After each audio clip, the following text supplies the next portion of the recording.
ओम शांति। कल की मुरली पे क्लास करेंगे। कल परसों संडे, परसों की मुरली पे। याद तो नहीं रही होगी अभी, मैं याद दिला देता हूँ। बाबा कौन से बच्चों को देखकर बहुत खुश हो रहे थे?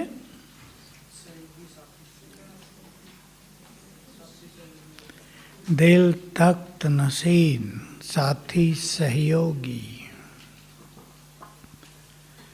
एक सेकंड में अशरीरी कौन बन सकेंगे? वाह, बड़ी अच्छी। मैं सोचा किसी को याद नहीं होगी। जो वैरागी होंगे, बेहद तो है ही, पर वैरागी। अब याद आया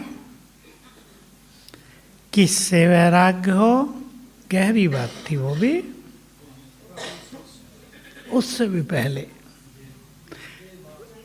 देहभान में जोड़ो सारी लाइन। देहभान के भिन्न भिन्न स्वरूपों से वैराग्य, गहरी बात है। देहभान कहने से कुछ समझ में नहीं आता। देहभान तो सबको ही है, देह है, उसका भान भी है। देहभान के भिन्न भिन्न स्वरूपों से वैराग्य। उदाहरण, हम देह में रहते हैं तो देह को ही देखते हैं, देह से ही बात करते हैं, देह की पालना में रहते हैं। पालना तो देह की करनी होती है, 84 जन्म। लेकिन अगर देह का अट्रैक्शन है, इससे वैराग्य, ये देहभान बड़ा हो जाता है वो, उससे वैराग्य। और वैराग के लिए आत्मिक दृष्टि और दूसरी बात सुनाओ। एक तो आत्मिक दृष्टि चाहिए, लेकिन संपूर्ण वैराग के लिए चाहिए, चाहे और चिंतन। चिंतन, स्मृतियां। जैसे बाबा की मुरली में कल परसों था, तुम्हें एक दोस्त दूसरे को याद दिलाकर उन्नति को पाना है। क्या याद दिलाना है?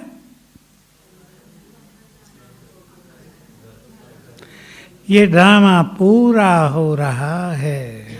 अब देखो, ये चिंतन है।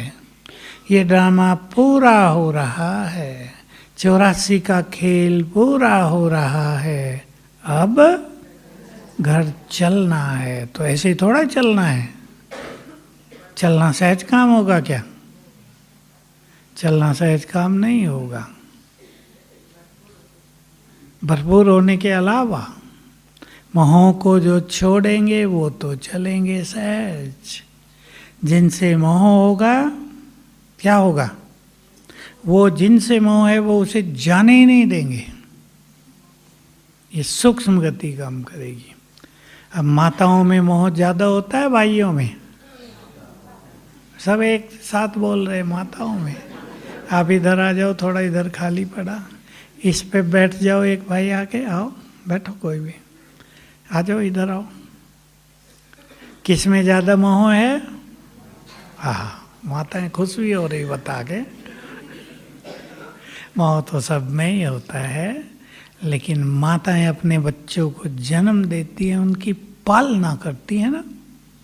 आप सब माताएं सोचो, पहले 10 साल आपने अपने बच्चों पे कितना ध्यान दिया है। बुद्धि सारी उनमें रहती है ना, इसलिए मोह ज़्यादा हो जाता है। भाई लोग तो अलग रहते हैं ना, वो अपने कामकाज में है, माँ को संभालना होता है, इसलिए माँ का लगाव बच्चे से बहुत ज़्यादा हो जाता है। इसमें कोई ऐसी बात नहीं कि न होना चाहिए, हो तो होगा ही। जिसकी आप बहुत पालना कर रहे हैं, जिससे बहुत प्यार दे रहे हैं, जिसे खिला पिला रहे हैं, जिसका हर तरह से ध्यान रख रहे हैं। कितना ध्यान रखती हैं माताएं 5-6 साल तक अपने बच्चों का? उनसे मोह होता ही है। कैसे हटेगा? चिंतन। नहीं, उसको तो सोने दो, उसकी तरफ क्यों देख रहे? बच्चा सो रहा है, ये उसकी तरफ इशारा कर रही है। मैं इस माताओं के मोह को देखकर ये नहीं सोचता इनको क्यों मोह है। बड़ी नेचुरल चीज है, पालना बहुत करती हैं। और प्यार से ही पालना होती है, बिना प्यार के तो पालना होगी नहीं। चिंतन भी आवश्यक है। क्या चिंतन करेंगे? भाई ये हमारे बच्चे हैं, हमने इनकी पालना की, जन्म दिया, इनको आगे बढ़ाया, ये हमारा कर्तव्य है, ये चिंतन करें। ये हमारा कर्तव्य है, हम अपना कर्तव्य कर रहे हैं। तो जब मनुष्य अपना कर्तव्य करता है बहुत प्यार से, तो बहुत थोड़ा थोड़ा ढीला होता जाएगा। मैंने ये किया। अब माताओं पे मार कहाँ पड़ती है? बहुत ज़्यादा। कई माताएं अनुभवी होंगी, बच्चे की शादी करा दी, बहू आ गई, बताओ आगे। हंस रही माता है मेरी बात। मुझे तो माताओं से पता चलता है, मुझे थोड़ा ही पता किसी के घर में क्या हो रहा है। अब बहू ने कह दिया बच्चे को, माँ से तुम्हारा कोई कनेक्शन नहीं। ऐसे बच्चे हैं जो माँ को कभी फ़ोन नहीं करते, पत्नी करने नहीं देती। अब तब माताओं पे जो दबाव आता है, जो दिल दुखता है, जो मोहों को कष्ट पहुँचता है, वो बहुत भारी होता है।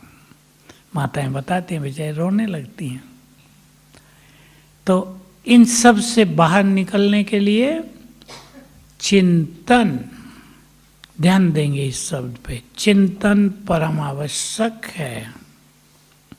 देहभान के भिन्न भिन्न स्वरूप, देहभान से ही सारे विकार पैदा होते हैं।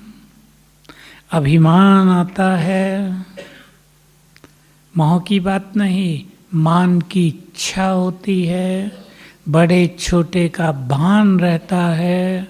मैं ज्ञान में 25 साल से हूँ, तुम 5 साल से ही हो। आगे क्या सोचते हैं?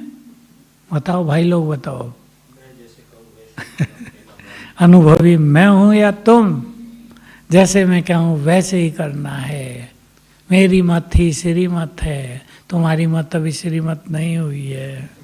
तो ये देहभान के स्वरूप हैं, सब भिन्न भिन्न स्वरूप हैं। तो बाबा ने कुछ गुह्य बातें जो बताई, उन पे आज हम थोड़ी ओपन चर्चा करेंगे, जो कभी कोई नहीं करता। जरूरत सबको है, संस्कार इमर्ज हो जाते हैं। क्यों? याद करो बाबा ने क्या कहा? उन्हें पूरी तरह भस्म नहीं किया है। दबे हैं तो निकल जाते हैं। अब पहला संस्कार हम ले रहे हैं, जिसमें बहुत लोग फेल हुए हैं और होते हैं। सबसे लंबी यात्रा, काम को जीतना। इस पे कभी कोई चर्चा नहीं करते, आज मैं कर लेता हूं। काम को जीतना, इसलिए जो काम को जीतेंगे वो क्या बन जाएंगे? जगत जीत, प्रकृति जीत। इतनी बड़ी अवस्था है। लेकिन काम से हार कर ही लाखों बाबा के बच्चे बाबा को छोड़कर गए हैं। 20 साल ज्ञान में चलने वाले, 60 साल की आयु तक पहुंचने वाले काम के वश होकर बाबा को छोड़ गए। ऐसे हजारों उदाहरण हैं हमारे पास। कोई 50 साल का है, कोई 25 साल से ज्ञान में है। कुछ ऐसी भी आत्माएं हैं, अब वो बात मुझे ओपनली बोलनी चाहिए या नहीं, सेवाओं में बहुत आगे, लेकिन पवित्रता में सबसे पीछे, नाम मान शान में सबसे आगे, लेकिन इस धारणा में बहुत कमजोर। क्या चाहिए काम को जीतने के लिए? बाबा ने बहुत अच्छी बात कल एक और कही, एक लाइन छोटी सी, हम ही थे हम ही बनेंगे। इसलिए और संस्कारों के साथ, जिसने काम वासना के संस्कारों को पहले तो दबाया जाता है, फिर उनको भस्म करना होता है। जिसने ऐसा नहीं किया वो फिर से निकल जाते हैं। हम अपनी चेकिंग करेंगे, सभी करेंगे। आप कन्याएं हैं, माताएं हैं, भाई हैं, कुमार हैं, अधर कुमार हैं, सबको आज चिंतन करना है। काम वासना के यदि संस्कार हैं वो स्वप्नों में जागृत होंगे, बुरे स्वप्न आएंगे। काम वासना के यदि संस्कार हैं तो जब YouTube खोलेंगे क्या इच्छा होगी? बोलो, थोड़ी मैं ओपन चर्चा करा रहा हूँ आज। क्या इच्छा होगी? सुरेश से पूछता हूँ, ये तो कुमार है, इसको वो इच्छाएं नहीं है। वही सीन देखें, तृप्त होंगे। हमें इनको नष्ट करना है। आकर्षण होगा, भारी लगेगा पवित्र होना, सोचेंगे लौट चले उसी दुनिया में। कईयों के संस्कार इस जन्म में बहुत गंदे रहे हैं, अति विकारी हैं कई लोग। ये बाबा सुनाया करते थे साकार में। कई बच्चे कहते हैं बाबा ये धारणा होती ही नहीं हमें, तो आगे बोल देते थे, वो मैं नहीं बोलूँगा, तुम पूर्व जन्म में ऐसे ऐसे रहे होंगे। तो हमें इन संस्कारों को भस्म करना है, दबाना तो पड़ता है। मैं और भी उदाहरण दे देता हूँ। सन्यासियों के पास कोई ज्ञान नहीं है, ब्रह्मचर्य धारण करके सन्यास ले लिया, आगे का कोई ज्ञान नहीं कि इसको नेचुरल कैसे बनाया जाएगा। हमें मिलती है पवित्र बनने के बाद पवित्रता की शक्ति। पवित्रता हमारा तेज बन जाता है, पवित्रता हमारी दिव्यता बन जाती है, क्योंकि ज्ञान और योग दोनों हमारे पास बहुत रहते हैं। जो जितना अभ्यास करेगा उसके अंदर उतनी ही ज़्यादा दिव्यता आ जाएगी। लेकिन और जो लोग हैं वहाँ ये ज्ञान न होने के कारण कि पवित्रता को नेचुरल कैसे किया जाए, उसको आगे कैसे बढ़ाया जाए, लोग गिरते रहते हैं। आप सब सुनते होंगे, या अभी बहुतों को क्या पता, विदेशों में बहुत सारी चर्चें होती है ना उनकी, जैसे हमारे यहाँ मंदिर, उनकी चर्च वो होटलों में बदल गई हैं। लोग जाते ही नहीं वहाँ। जैसे यहाँ मंदिरों में पुजारी होते हैं, वहाँ प्रीस्ट होते हैं, उनके लिए ब्रह्मचर्य पालन आवश्यक होता है, कोई मिलता ही नहीं उन्हें। भारत से ले जाते हैं, भारत में जो क्रिश्चियन होते हैं ना, उनके लिए इजी होता है, उनको जाके वहाँ फादर बनाते हैं। तो हमें अपनी अपवित्रता के संस्कारों को भस्म करना है। कैसे भस्म होंगे? दो विधि हम कर रहे हैं। एक विधि है जो सबसे नहीं होती, किसी किसी से होती है, पावरफुल ज्वाला स्वरूप योग,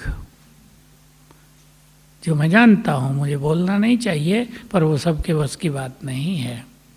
बहुत कम लोग उसका अभ्यास कर पाते हैं, क्योंकि उसके अभ्यास के लिए सारा दिन अशरीरीपन का कई बार अभ्यास, मन को व्यर्थ से मुक्त रखने का सुंदर लक्ष्य, श्रेष्ठ स्वमान, इनकी बहुत आवश्यकता होती है।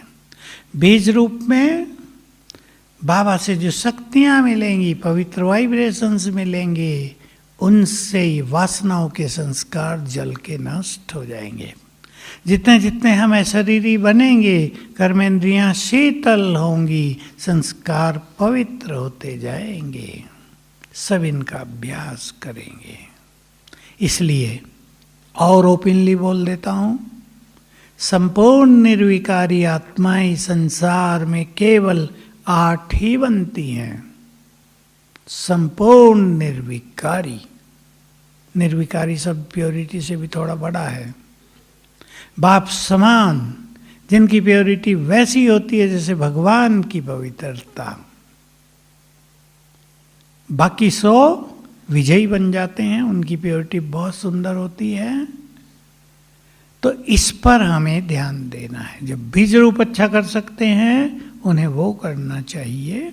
इसके लिए रोज 2 बार, कम से कम 2 बार परम धाम में जाकर बैठ जाएं आत्मा बनकर। मैं आत्मा चमकती ज्योति और परम धाम में हूँ। वहाँ मेरी लाइट, मेरा तेज और आत्माओं से ज़्यादा है।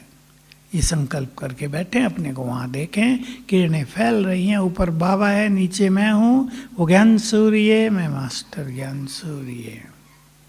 थोड़ी थोड़ी देर बाद भी आधे आधे मिनट से शुरू करेंगे, फिर 1 मिनट, फिर 3 मिनट। 1 मिनट आप वहाँ स्थिर होने लगे तो बहुत बड़ी सफलता हो जाएगी। इससे बहुत सारी चीज़ें मर्ज हो जाएंगी। जैसे जब आत्मा फाइनली परम धाम में जाएगी, देखो ये सुंदर सा रहस्य सभी को ख्याल में रहे। हमने 5000 साल का पाठ बजाया, वो सब संस्कार हमारे अंदर है ना, पूरा पाठ। हम परम धाम में पहुंच गए तो क्या होगा, वो पाठ सारा समा गया और मर्ज हो गया, समा गया आत्मा में, सब संस्कार सब कुछ समा गए। आत्मा बिल्कुल शुद्ध, निसंकल्प, निर्विकार, निराकार स्थिति में आ गई। ऐसे ही जब हम परमधाम में जाकर बैठेंगे 1 मिनट, तो यही काम शुरू हो जाएगा। सारा पाठ समाने लगेगा, पास्ट भूलने लगेगा, संस्कार मर्ज होने लगेंगे।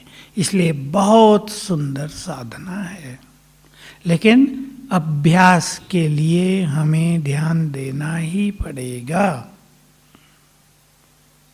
ये नहीं आपे ही हो जाएगा। ये निसंकल्प समाधि है जो सन्यासियों के लिए थी ना, और तब भी हजारों सन्यासी में से कोई एक निसंकल्प समाधि तक पहुंचता था। हम सबको बहुत अच्छा ज्ञान है, सभी इसकी प्रैक्टिस करेंगे बहुत अच्छी, ठीक है, करेंगे ना। इसलिए साधनाओं के लिए अपने जीवन में थोड़ा समय निकालना चाहिए रोज। ये कहने से काम नहीं चलेगा हम तो बहुत बिजी हैं, कोई बिजी नहीं है। लक्ष्य अगर है तो समय है। अब मुझे यहाँ क्लास कराने आना था, मैं बहुत बिजी था, आज एक प्रोग्राम भूल गया था, लेकिन मुझे आना था, मैंने कह दिया था, तो मैं सब काम छोड़ छाड़ के आ गया। कुछ छोड़ के ही कुछ मिलेगा ना, एक काम छोड़ेंगे तो दूसरा होगा ना। सारे काम आज ही कर लें पूरे साल के, चलेगा? कल भी तो है ना। कुछ छोड़ें तो कुछ करें। इसलिए सभी अपना एक सुंदर प्लान बनाएं। और जिसको बहुत अच्छी योग की स्थिति बनानी है, मैं बहुत बार ये बात क्लास में कहता हूँ, और मुझे भाई और बहनें दोनों अनुभव सुनाते हैं, थोड़े लोग कर पाते हैं। 4 बार 10-10 मिनट योग में बैठो, टाइमिंग अपने खुद बनाओ।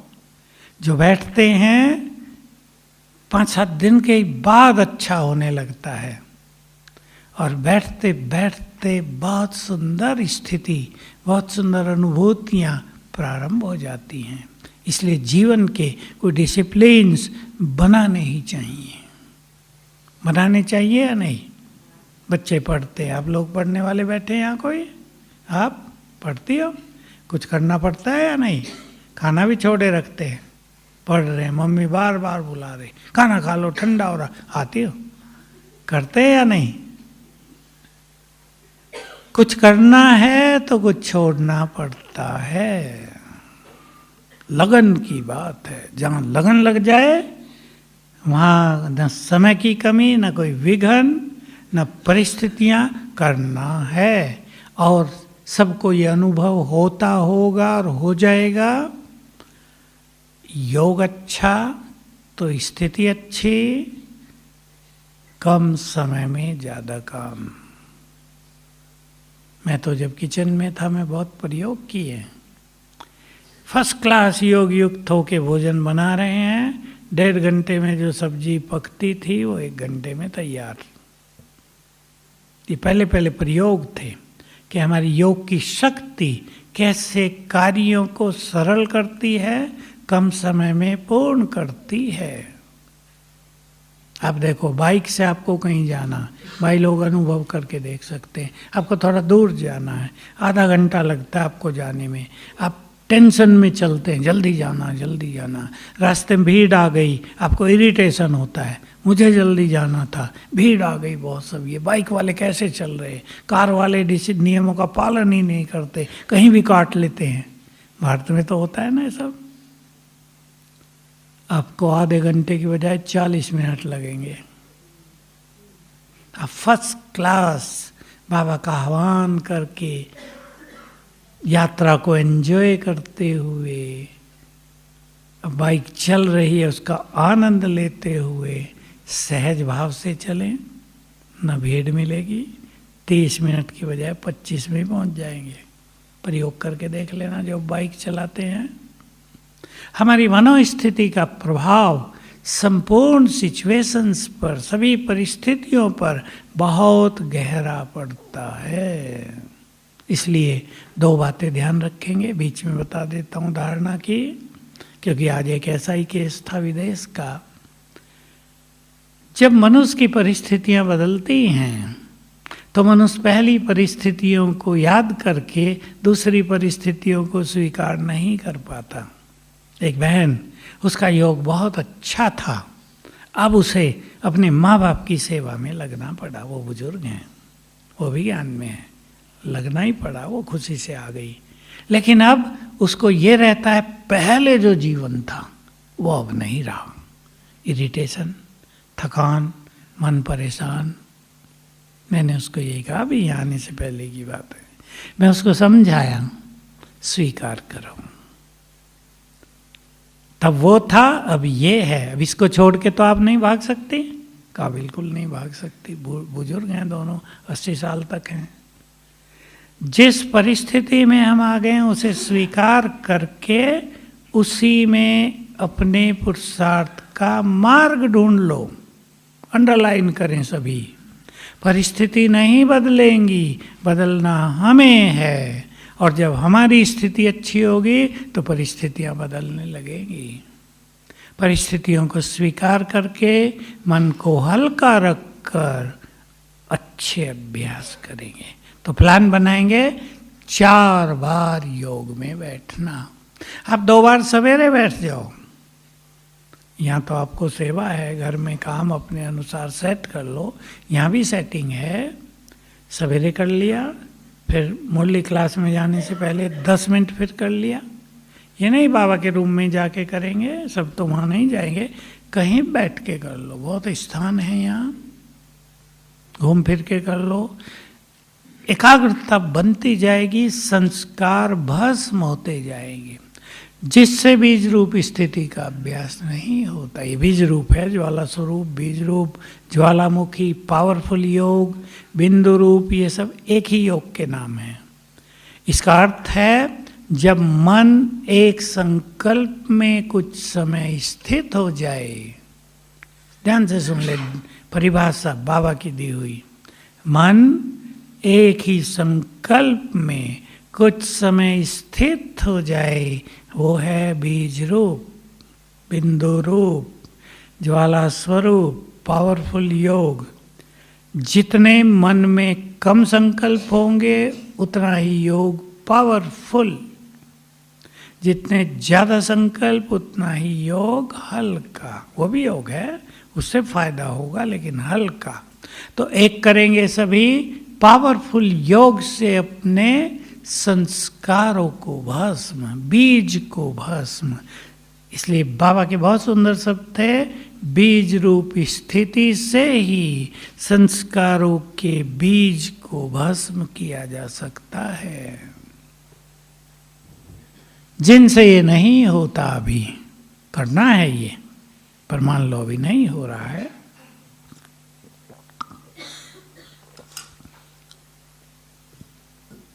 पांच स्वरूपों का अभ्यास। हमारे पांचों ही स्वरूप परम पवित्र हैं या नहीं? आत्मा परम पवित्र, देव स्वरूप परम पवित्र, इष्ट देव देवी परम पवित्र, फरिश्ता परम पवित्र, ब्राह्मण पवित्र बन रहे हैं। तो पांचों ही स्वरूप पवित्र हैं। याद करें, जब हम देवता थे बाबा के शब्द याद किया करें। 5 स्वरूप याद न करें, एक ही स्वरूप को याद करें। बाबा की साकार मूल्यों से आप निकाल सकते हैं बातें, बट बाबा देख कर कहते थे, बच्चे तुम सतयुग में संपूर्ण निर्विकारी देवी देवता थे, स्वीकार कर ले। थे या नहीं थे? भाई लोग बोलो, थे। जितना इसे याद करेंगे वो निर्विकारी स्थिति बढ़ती जाएगी। देव स्वरूप, देवियों का देव स्वरूप देखो, कितने भी सुंदर हो मंदिरों में, कितनी पवित्रता झलकती है उनके चेहरों से। वो हमारा स्वरूप है, हम हैं वो, हम थे ये, हमारी यादगारें हैं ये। और ये पूजन 2 ही आधार पे होता है ना, याद कर लो बाबा के महावाक्य, जो आत्माएं पवित्र बनती हैं और बाबा के कार्यों में सहयोग देती हैं, उनका पूजन होता है। आज एक जगह हम गए, वहाँ एक देवी ऊंट पे भी थी। मैंने कहा, देवी की ऊंट की सवारी, मैं तो शायद कभी देखा नहीं था। बकरी की तो है, मुर्गे की भी है, लेकिन आज देखा ऊंट पर सवार है देवी। क्या रहस्य है भाई इसका? ऊंची स्थिति, ऊंट तो टेढ़ा मेढ़ा है।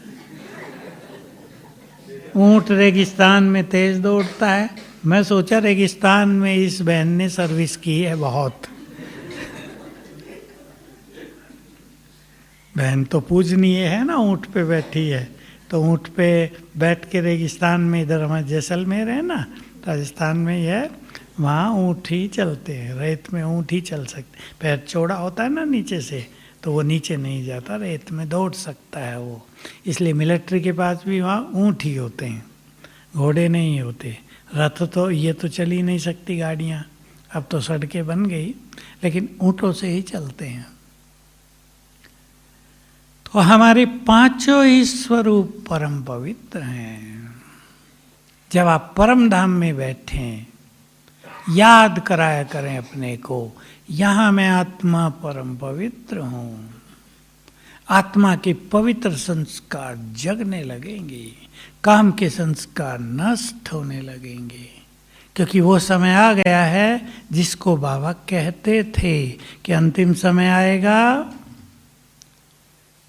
कलयुग में विकारों की आंधी चलेगी, उसका प्रभाव आत्माओं पर पड़ेगा, और जिसके अंदर जो जिस विकार के बीज होंगे वो प्रकट हो जाएंगे, फलीभूत हो जाएंगे। जैसे कोरोना में हुआ, बहुतों के साथ बहुत ज्ञान छोड़ के गए, क्योंकि काम वासना के संस्कार जग गए। तो जगे नहीं, इसके लिए उन्हें जलाना है। बोलो, तैयार हैं साधना के लिए भाई लोग? ये सबकी जरूरत है। इसमें ये नहीं कि इसमें काम वासनाओं के संस्कार नहीं है, सब में है। जो साधना करेंगे वही उन पर विजयी होंगे। विजयी रतन बनना है। स्वमान ले लें आप, 2, 3, 4, 5, सुन लें स्वमान। मैं विजयी रत्न हूँ। चिंतन करेंगे उस पर। कल्प कल्प मैंने इस माया को जीता है, अब भी मेरी जीत निश्चित है। ये अपने को स्मृति दिलाया करें, हमने ही तो जीता है इस माया को। तभी तो ये कहावत प्रसिद्ध हुई, काम जीते जगत जीत। किसी ने तो जीता है, वो हम हैं। दूसरा, मैं मास्टर सर्वशक्तिवान हूँ। शक्तियाँ जागृत होंगी तो विकारों को, कर्मेंद्रियों को कंट्रोल कर सकेंगे। तीसरा, मैं स्वराज्य अधिकारी हूँ। मन बुद्धि संस्कारों की, कर्मेंद्रियों की मालिक हूँ। चौथा, मैं पवित्रता की देवी हूँ, पवित्रता का फरिश्ता हूँ। पांचवा, मैं पुण्य आत्मा हूँ। 5 कम से कम प्योरिटी से जुड़े हुए स्वमान हैं ये। मैं पुण्य आत्मा हूँ, क्योंकि जो पवित्र हैं वही पुण्य आत्माएं हैं। इन स्वमानों के अभ्यास करने से पवित्र संस्कार जागृत होते जाएंगे। कुछ संस्कारों को हमें जगाना है, जगा के कुछ को बढ़ाना है, और जो निगेटिविटी उसके विपरीत उसको जला के भस्म करना है। बाबा ने हम सभी को पवित्रता के संस्कारों को जगाने के लिए ये बहुत सारी स्मृतियाँ दिलाई हैं, जो सन्यासी आदियों को नहीं हैं, जो क्रिश्चियंस में नहीं हैं, जो और धर्मों में कहीं नहीं हैं, इसलिए उन्हें बात भारी लगती है। तुम पवित्र देवता थे, जब तुम परमधाम में हो तो संपूर्ण पावन हो, निर्विकारी हो। 2500 साल तुम पवित्र रहे हो, याद दिलाया है हमें। कल्प कल्प तुमने ही माया को जीता है, हमें याद दिलाया है। कोई याद दिला दे कि कल भी तुमने ये काम किया था, तो आज करना सहज हो जाएगा ना।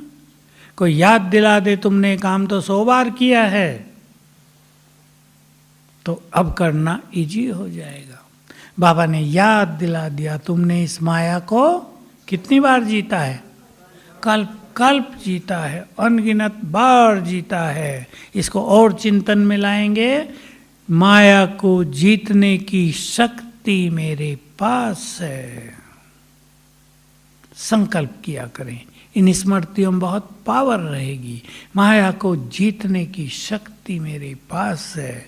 तो बाबा ने स्मृतियां दिलाई, योग सिखा दिया, ताकि हम शक्तियां बाबा से लें, पवित्र वाइब्रेशंस लें और पवित्रता को परफेक्ट करें।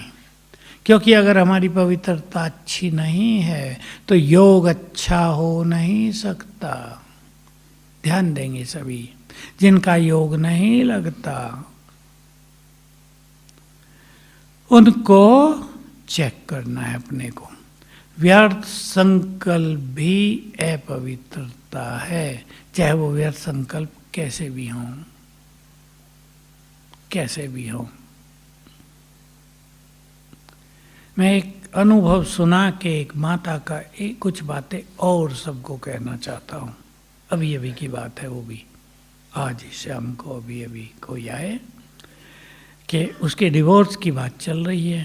पहले से ही पति का झगड़ा चलता था, अब पति गलत राह पर है। सब समझते हैं आजकल की गलत राहें क्या हैं। अभी इस माता, ये 2 साल से अपने घर है, 2 बच्चे हैं, एक उसके पास एक इसके पास। अभी इसको दबाव पड़ रहा है डिवोर्स करो, लेकिन ये पढ़ी लिखी नहीं है। अब ये बच्चे की पालना कहाँ से करेगी? भाई और भाभी के पास रहती है, वो तो आप जानते हैं, कोई भाभी अपनी ननंद को रखेगी नहीं। वो जल्दी कह रही फैसला करो, यहाँ से निकलो। अब ये बेचारी फिर भी रह रही है। अब मैंने इसे पूछा योग लगता है? कहा योग कहाँ लगता है। रोने लगी बेचारी। सारा दिन यही तो चिंता रहती है, बच्चों को कौन पढ़ाएगा, इनका भविष्य क्या होगा। ध्यान देंगे इस बात पर। आपको ये चिंता होना तो नेचुरल है कि मेरे बच्चों का क्या होगा, इनको कौन पढ़ाएगा। दूसरी 2 माताएं भी साथ आई थी उसके, वो कहने लगी अभी महाविनाश का सामने समय समीप आ गया है, अब पढ़ाई लिखाई की ज़्यादा परेशानी अपने मन में न पालो। ठीक बात है या नहीं? वो माताएं कह रही उसे। अगले साल के लिए लोगों ने डिक्लेयर किया हुआ है कि भूकंप बहुत होंगे, हो रहे हैं। नेपाल की तरफ से आते हुए तो NCR कहते हैं ना, दिल्ली और उसके आसपास के एरिया को, बहुत भूकंप हो रहे हैं। थोड़े छोटे स्केल पर आ रहे हैं, थोड़े बढ़ भी गए थे, अभी 6 तक पहुंच गया, वो बढ़ गया 8 तक पहुंच गया, तो महाविनाश। तो हमें थोड़ा सोचना है। अब मैंने उसे समझाया, वही मैं आप सबको कहना चाहता हूँ। बात तो बेचारी की ठीक थी, वो दुखी इतनी थी, पढ़ी लिखी नहीं, काम नौकरी नहीं कर सकती, पैसा नहीं कमा सकती, उसके मन में चिंता होना तो स्वाभाविक है ना। खुद कहाँ से खाऊंगी, बच्चों को भी तो खिलाना तो है ना। चलो पढ़ाई में कुछ तो पैसा लगेगा ही, 10वीं तक भी पढ़े तब तक कुछ तो पैसा लगेगा। मैंने कहा तुमको नशा है कि बाबा मेरे साथ है? क्या उत्तर होगा उसका? ये जो परिस्थितियां हैं ये इस नशे को ढीला कर देती, हम जानते हैं। अगर वो सोचे भी बाबा मेरे साथ है तो भी नशा नहीं चढ़ेगा, केवल संकल्प होगा। मैंने उसको थोड़ा सा कन्विंस किया, अपनी और अपने बच्चों की जिम्मेदारी बाबा को दो। सर्वशक्तिवान सारे संसार को पालने वाला तुम्हारा है। अब वो क्या है, ये होता है जब मनुष्य बहुत निगेटिव में, दुविधाओं में, परेशानियों में जीता है। 2 साल से जी रही है वह, तो ये सब चीज़ें खत्म हो जाती हैं। मैं उसको जगाया, सबको पालना करने वाला, सबके बोझ हरने वाला तुम्हारा पिता है, परम पिता है। दे दो उसको अपने बोझ आज ही। भोग लगाओ बाबा को। पूछा भाभी 7 बनाती है, कैसे लगाऊं? मैं कहा सवेरे 4 बजे लगाना, आपको बर्तन वर्तन धो के लगाओ भोग। कहा परिवार वाले सब कहते हैं मैं योग करती हूँ, क्या करने लगी तुम? कहो ना मैं भक्ति कर रही हूँ भगवान की। अब बेचारी उसे ये भी नहीं आता था। तो एक दूसरे को जगाएंगे। हमें कौन साथ दे रहा है? बोलो माताएं, बोलो। स्वयं भगवान, जिसका साथ मिलने के बाद सब कुछ सहज हो जाता है। ये विश्वास बहुत बड़ी चीज है, केवल विश्वास। इस नशे में अगर रहेंगे तो बाबा की बहुत मदद मिलेगी। वही भाई और भाभी कहेंगे कोई बात नहीं, तुमको परेशानी है ना, रहो हमारे पास। मन बदल जाएंगे। और माताओं को क्या सीखना चाहिए इससे? बोलो, बात खराब भी है लेकिन बहुत अच्छी है। क्या सीखना चाहिए? एक दूसरे को साथ दें।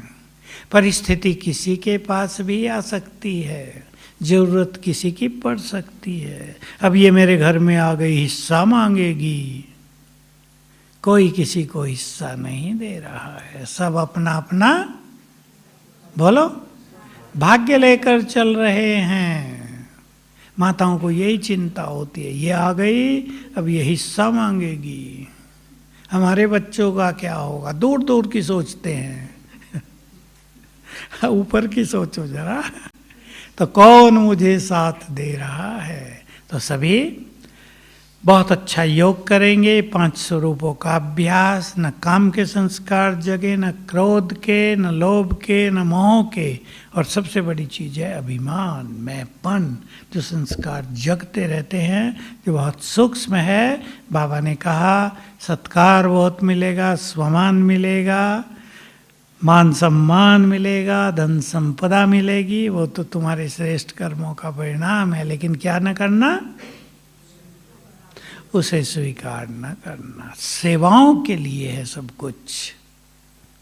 तो बहुत अच्छा था, प्रकृति दासी होगी, ये सब कुछ बहुत बढ़ेगा, बहुत मिलेगा, लेकिन मेरे लिए नहीं, सेवाओं के लिए। हम तो हैं ही उसमें, ये नहीं हम भूखे रहेंगे और फिर सेवा करेंगे।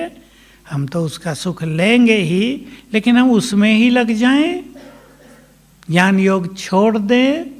इससे सभी को अपने को बचाना है। तो बहुत अच्छा चिंतन करेंगे इस मुरली पर और ध्यान देंगे हमें इन विकारों से वैराग्य हो। समय हमें वैराग्य न दिलाए। बहुत अच्छे सब थे ना। रचना अगर रचयिता का टीचर बने तो कैसा लगेगा? रचना है समय तुम्हारी। समय पे तो सारे संसार को वैराग आएगा ही। तुम्हें ऐसा वैराग प्रकट करना है जो तुम्हें देखकर संसार को वैराग आए, क्योंकि जब तक तुम्हें वैराग नहीं होगा, बहुत सुंदर शब्द थे बाबा के, तुम सारे संसार को बाबा का संदेश नहीं दे पाओगे। बड़ी गुह्य रहस्य की बात है। तो सभी अपनी चेकिंग करेंगे और देख लेंगे कोई संस्कार विशेष रूप से काम कर रहा हो, उसको योग अग्नि में जलाना है और 5 स्वरूपों के अभ्यास से नए अच्छे संस्कारों को जागृत करना है। ओम शांति।